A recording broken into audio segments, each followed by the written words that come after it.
Bismillahirrahmanirrahim. Hello and Assalamu alaikum everyone. Here is Asma Shaheen from Rehan School, Islamabad campus. As you know, we are going to start a session with Seasame Maya where we learn and discuss different topics with Maya. Today I have another very interesting topic and the topic is about the classroom has moved from the chalkboard to the keyboard. So let's start our topic and start discussing with Maya.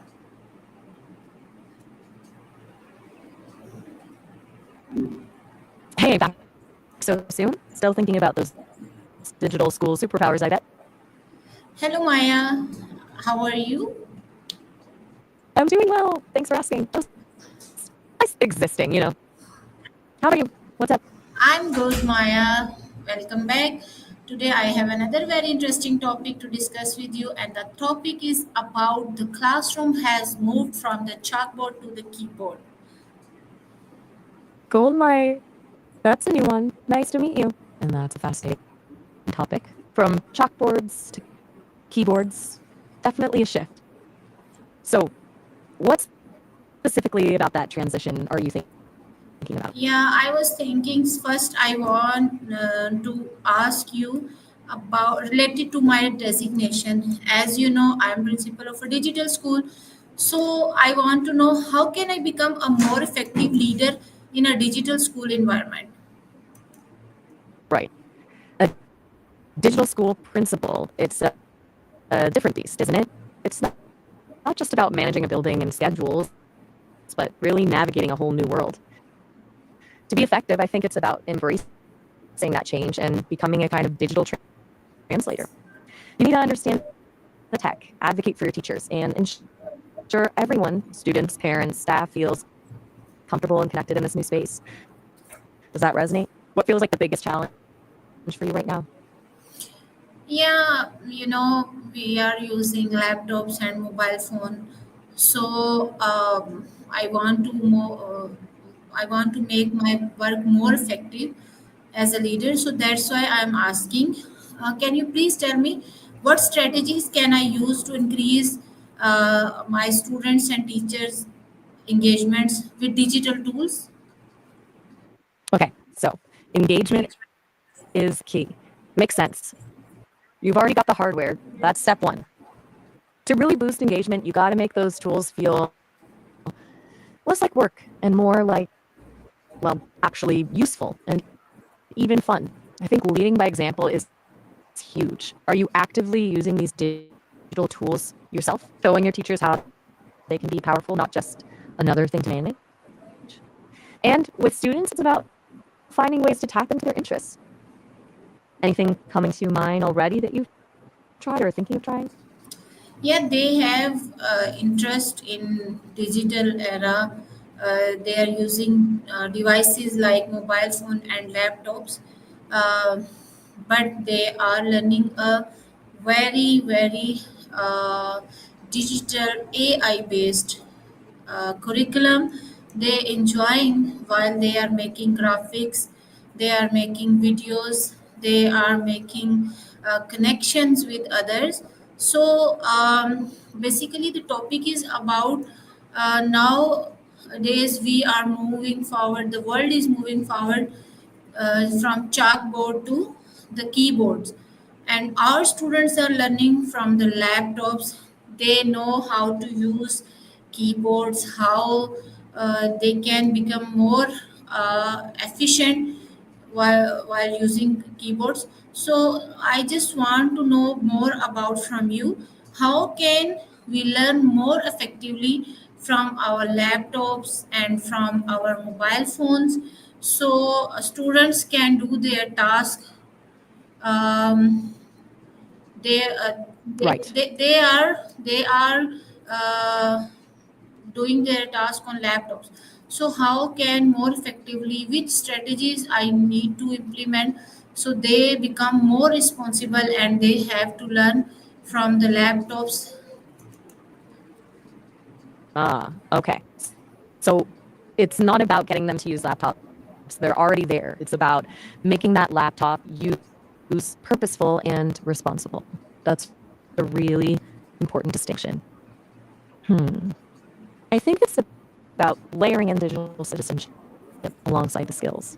Things like critical thinking about online sources, responsible social media use, online safety, understanding digital footprints, almost like digital life skills, right alongside graphics and video editing. Would something like that fit with what you're aiming for? Maya, can you Still with? repeat? Of course. Sorry about that. I was suggesting adding digital citizenship skills to your curriculum. So, things like teaching students to think critically about what they find online, being safe and responsible on social media, understanding their digital footprint, basically all the skills they need to be good citizens in a digital world, alongside the graphics and video editing they're already learning. Does that make more sense?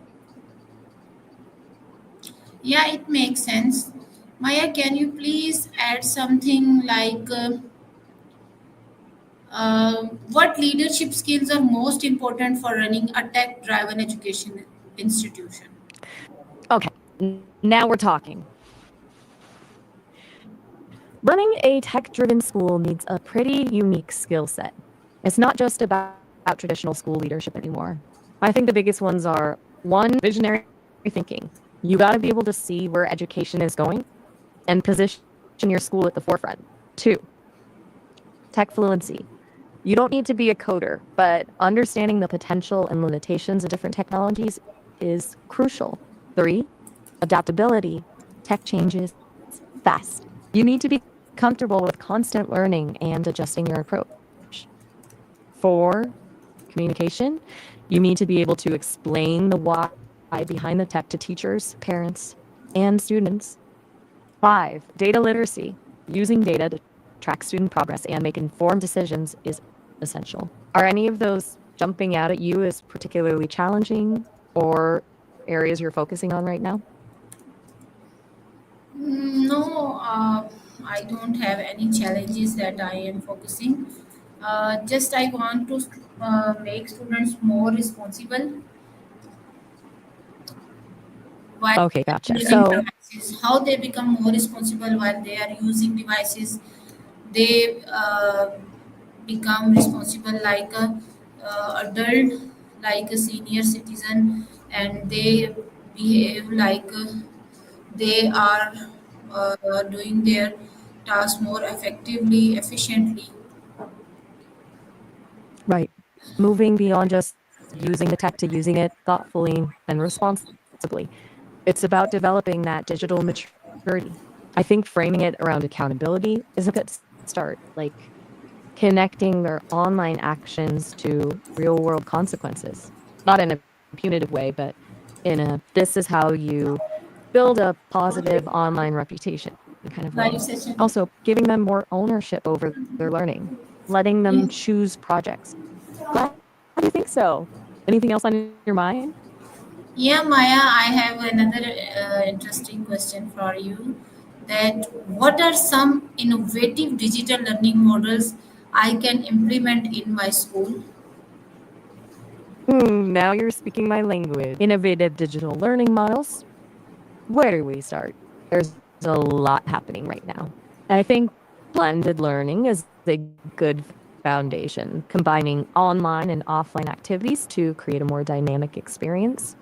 Beyond that, you could explore project based learning where students work on real world challenges using digital tools, or maybe gamification, turning lessons into games to boost engagement. There's also personalized learning, using AI to tailor learning paths to be had to be in mind to each student's needs. Any of those sound particularly exciting or relevant to what you're building at your school? You still there, Goldmeyer? That happens. Sometimes people need a minute to process. No pressure.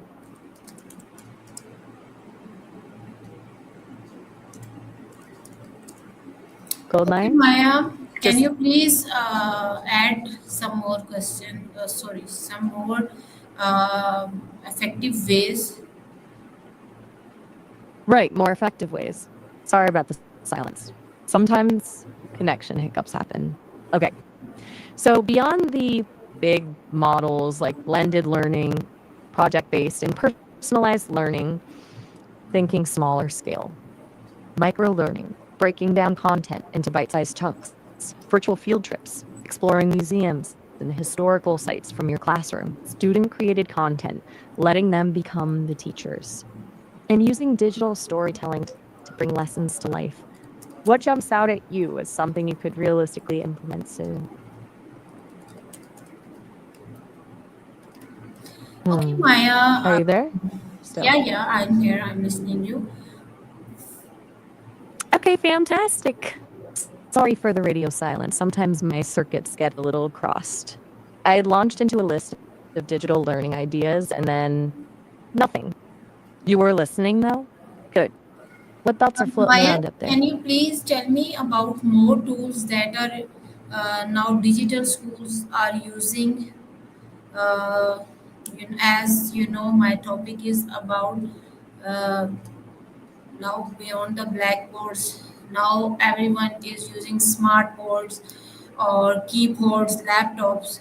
So I just want to know from you, can you please tell me more effective tools that are uh, using the world for making students more efficient?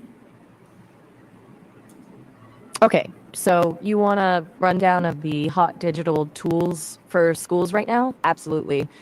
It's a constantly evolving landscape, but here are some standouts. For learning management, Canvas and Google Classroom are dominant. For creating interactive lessons, Nearpod and Pear Deck are great. For video creation and editing, WeVideo and Adobe Spark are popular. And for fostering collaboration, tools like Padlet and Google Jamboard are incredibly useful. More recently, there has been a huge surge in AI-powered tools. Quizzes, for example, can generate quizzes automatically, and some platforms offer AI-driven tutoring. Does any of that strike you as particularly useful or interesting for your school? Yeah, lots of interesting thing my students are doing. As I mentioned you in my previous session that my students are learning digital skills, not a formal education. They are learning digital skills. So that's why I'm asking you again and again, can you please tell me which more effective tools can we use for making their daily challenges, like they are using laptops and they are facing challenge to go live. So which platforms are can we use for them on laptops, and for they can go live and they can do interviews and they can do podcast.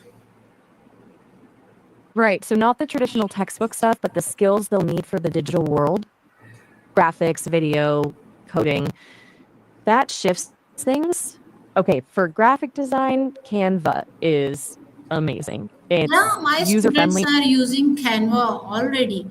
They are practicing the videos, f- they can making graphics on Canva. I just want to ask from you which other tools they can use and they can go live on their Facebook, Instagram, LinkedIn, and please tell me the free platforms who are providing for going live or they can record. Like I just want to tell you some names. Before they were using StreamYard, but now it's paid version. Then they use Restream. Now the Restream is as well paid version. So which other platform the students can use and they can go live? Okay, you're focusing on social media presence and live streaming. Smart move. Beyond Canva, which is fantastic, here are some free or low-cost platforms students can use. For live streaming directly, YouTube Live and Facebook Live are obvious choices and free. Streamlabs Desktop is a more robust option for streaming to multiple platforms at once, but it has a learning curve. For video editing, that's a step up from Canva. DaVinci Resolve is a surprisingly powerful free program. For graphic design beyond Canva, GIMP is a free open source alternative to Photoshop. And for managing their social media, Buffer and Hootsuite have free plans that let you schedule posts. Does that give you a good starting point? Yeah, I agree with you, but I just want to more knowledge from your side. Which Okay. other tools they can use, and they have to share the links with their colleagues, and they can do live podcasts and interviews. Okay. You're thinking collaboration and audio. Excellent. For podcasts and interviews, Anchor by Spotify is fantastic. It's completely free, allows for recording, editing, and distribution, and even lets you collaborate remotely with guests. Riverside.fm is a paid option that's really high quality for recording remote interviews. For sharing links easily and collaborating on projects, Google Workspace is your friend. Google Docs, Sheets, Slides, to text, etc. And for more streamlined communication and file sharing, Slack or Microsoft Teams are good choices, though they can be a bit overwhelming for some. Those are all commonly used professional tools that are also great for students to start building a portfolio with. Anything else I should add, or something you'd like to drill down on? Oh, now Maya, thank you so much. I will check these platforms. Then I will ask you again if they were not working, and if they will work. Thank you so much for your suggestion. So today we need to end this session. For another session, I will uh, connect with you and will learn from you. Thank you so much. You are very welcome, Goldmeyer. It's been a pleasure chatting. Don't hesitate to reach out if those platforms don't quite fit the bill or if you run into any snags. I'll be here. Have a wonderful rest of your day.